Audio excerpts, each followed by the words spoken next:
ನಿಮ್ಮ ಹೆಸರು? ರಕ್ಷಿತಾ, ಯಾವ ಕಾಲೇಜ್? Government engineering college. ನೀವು ಸಿಇಟಿ ಬರ್ದ್ ಬಂದಿದ್ದ ಹೆಂಗೆ? ನಮ್ದು ಕಂಪ್ಲೀಟ್ ಸಿಇಟಿ ಮೇಲೆನೆ ಮಾರ್ಕ್ಸ್, ಸಿಇಟಿ ಮೇಲೆನೆ ನಮಗೆ ಅಡ್ಮಿಷನ್ ಆಗೋದು. ಮೊನ್ನೆ ಅಷ್ಟೇ ಸಿಇಟಿ ಎಕ್ಸಾಮಿನೇಷನ್ ಕೂಡ ಆಯ್ತು. ಔಟ್ ಆಫ್ ಸಿಲೆಬಸ್ ಸಾಕಷ್ಟು ಕ್ವಶನ್ಸ್ ಬಂದಿದೆ ಅಂತ ಹೇಳಿ. ಲೈಕ್ ಆಲ್ಮೋಸ್ಟ್ 50% ಬಂದಿದೆ ಅಂತ ನಾನು ಕೇಳ್ಪಟ್ಟೆ. ಇದ್ರ ಬಗ್ಗೆ ಏನ್ ಹೇಳ್ತೀರಾ? ನಿಮಗೆ ಏನ್ ಅನ್ಸುತ್ತೆ? ನೀವಿದ್ದಾಗ ನೀವು ಬರ್ದಾಗ ಇದೇ ರೀತಿಯಾಗಿ ಬೇರೆ ಬೇರೆ ಪ್ರಶ್ನೆ ಬಂದಿತ್ತು ಔಟ್ ಆಫ್ ಸಿಲೆಬಸ್? ನಮಗೆ ಲೈಕ್ ಸ್ವಲ್ಪ ಕೋವಿಡ್ ಇದ್ದಿದ್ ಕಾರಣ 70% ಸಿಲೆಬಸ್ ನಮಗೆ ಆಕ್ಚುಯಲ್ ಎಕ್ಸಾಮಿಗೆ ಇತ್ತು. ಸೊ ಇನ್ 30% ನಾವು ಸಿಇಟಿಗೋಸ್ಕರ ಕವರ್ ಮಾಡ್ಬೇಕಿತ್ತು. ಸೊ ನಮಗೆ ಅದು ಸ್ವಲ್ಪ ಔಟ್ ಆಫ್ ಸಿಲೆಬಸ್ ಅನ್ಸಿತ್ತು. ಬಟ್ ಈ ಸಲ ಸ್ವಲ್ಪ ಜಾಸ್ತಿನೇ ಆಗಿದೆ. ಒಂದ್ ಸೈಡ್ ಇದು ಕಾಂಪಿಟೇಟಿವ್ ಆಗಿ ಒಳ್ಳೇದು ಸ್ಟೂಡೆಂಟ್ಸಿಗೆ ಇದು ಅನ್ಸುತ್ತೆ. ಬಟ್ ಎಲ್ಲಾ ಸ್ಟೂಡೆಂಟ್ಸು ಒಂದೇ ರೇಂಜಿಗೆ ಇರಲ್ಲ, ಅವರಿಗೂ ಕಷ್ಟ ಆಗಿರತ್ತೆ. ಸೊ ಈ ಸಲ ಕಷ್ಟ ಆಗಿದೆ. ಕಂಪ್ಲೀಟ್ ಲೈಕ್ ಎಲ್ಲ ಕಂಪ್ಲೀಟ್ ಕ್ವೆಶನ್ಸ್ ಗ್ರೇಸ್ ಮಾರ್ಕ್ಸ್ ಕೊಡೋಕ್ಕಿಂತ ಆಕ್ಚುಯಲ್ ಸಮ್ ಕ್ವೆಶನ್ಸ್ ತುಂಬಾ ಕಷ್ಟ. ಅವರಿಗೂ ಗೊತ್ತಿರುತ್ತಲ್ವಾ ಯಾವ ಔಟ್ ಆಫ್ ಸಿಲೆಬಸ್. ಸೊ ಅಷ್ಟು ಕ್ವೆಶನ್ಸ್ ಗೆ ಕೊಟ್ರೆ ಸ್ವಲ್ಪ ಮಕ್ಳಿಗೆ ಯೂಸ್ ಆಗತ್ತೆ. ಬಿಕಾಸ್ ಕೆಲವು ಸ್ಟೂಡೆಂಟ್ಸ್ ಸಿಇಟಿ ಮೇಲೆ ಬಂದು ಇಂಜಿನಿಯರಿಂಗ್ ಅಲ್ಲಿ ಏನೇನೋ ಡ್ರೀಮ್ಸ್ ಇಟ್ಕೊಂಡಿರ್ತಾರೆ. ಈ ತರ ಮಾರ್ಕ್ಸ್ ತುಂಬಾ ಕಮ್ಮಿ ಬಂದ್ರೆ ಅವರಿಗೆ ಇಂಟ್ರೆಸ್ಟ್ ಹೋಗ್ಬಿಡುತ್ತೆ, ಯಾವ್ದಾದ್ರು ಬೇರೆ ಇದಕ್ಕೆ ಕಾಮರ್ಸಿಗೋ ಯಾವ್ದಕ್ಕಾದ್ರೂ ಬೇರೆ ಶಿಫ್ಟ್ ಆಗ್ಬಿಡ್ತಾರೆ.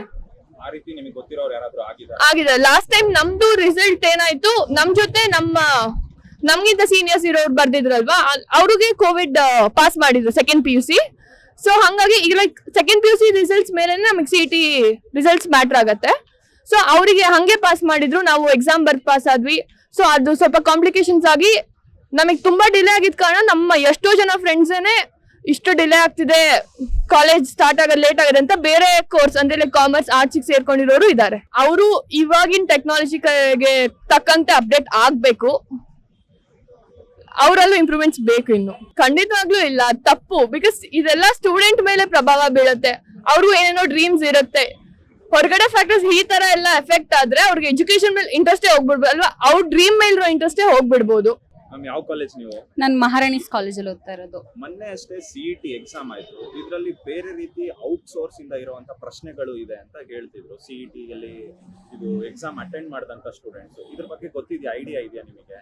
ನಾನು ರೀಸೆಂಟ್ ಆಗಿ ನೋಡ್ತಾ ಇದ್ದೆ, ನ್ಯೂಸ್ ಅಲ್ಲೆಲ್ಲ ತೋರಿಸ್ತಾ ಇದ್ರು. ಬಟ್ ಅಂದ್ರೆ ಸ್ಟೂಡೆಂಟ್ಸ್ಗೆ ಇವಾಗ ಅವರು ಹೇಳ್ಕೊಡೋ ಇದನ್ನೇ ನಾವು ಕಲ್ತು ನೋಡಿದ್ರು ನಮ್ಗೆ ಅಷ್ಟೊಂದು ರೆಕಗ್ನೈಸ್ ಮಾಡ್ಕೊಂಡು ಬರೆಯಕ್ಕಾಗಲ್ಲ ತಲೆಲಿ ಇಟ್ಕೊಂಡು. ಬಟ್ ಗೊತ್ತಿಲ್ದಿರೋ ಕ್ವೆಶನ್ ಎಲ್ಲ ಹೇಗ್ ಬರೆಯಕ್ಕಾಗತ್ತೆ?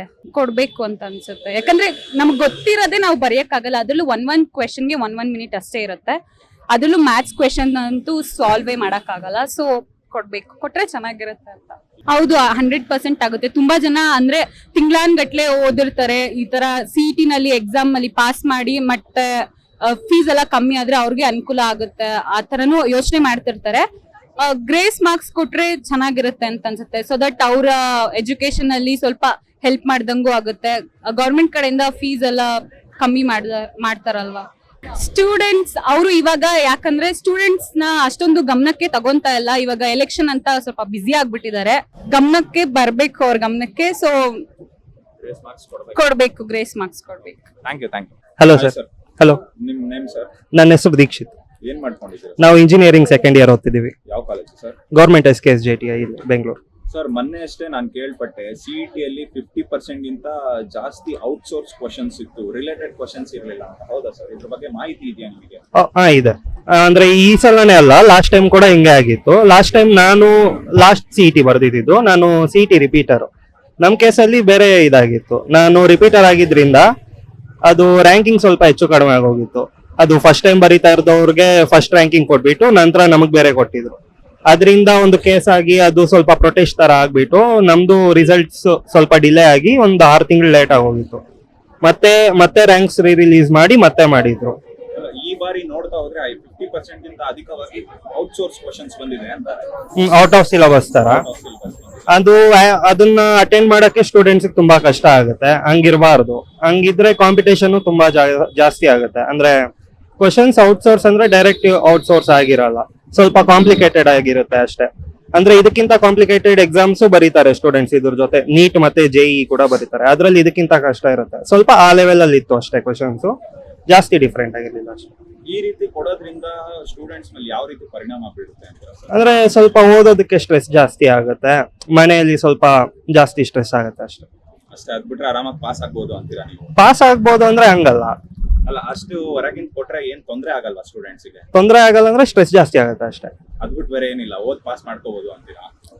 ಲಿಟ್ರಲಿ ಇವಾಗ ಆಗ್ತಿರೋದೇ ಅದು ಅಲ್ವಾ, ಇಂಡಿಯಾದಲ್ಲಿ ಇವಾಗ ಕಾಂಪಿಟೇಟಿವ್ ವರ್ಲ್ಡ್, ಇದೊಂದೇ ಎಕ್ಸಾಮ್ ಅಲ್ಲ, ಇದಾದ್ಮೇಲೆ ನಾವು ಓದ್ ಮುಗಿಸಿದಾದ್ಮೇಲೆ ಇನ್ನ ಬೇರೆ ಎಕ್ಸಾಮ್ಸ್ ಇರ್ತವೆ, ಅದಕ್ಕೂ ಓದ್ಬೇಕಾಗತ್ತೆ.